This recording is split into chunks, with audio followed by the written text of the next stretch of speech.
为主要是都是国外大企业被垄断了，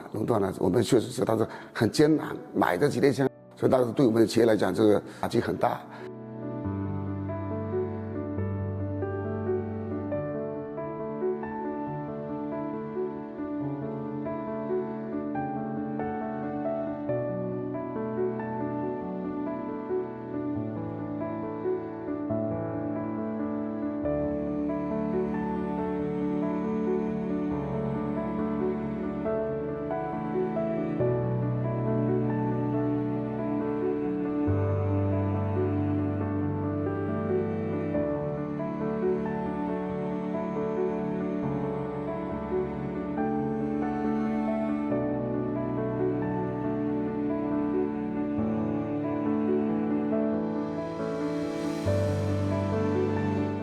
我们在很多地方，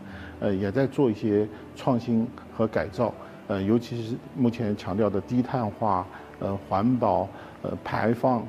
污染等等这些方面，我们在强调人、地球和环境的和谐的发展，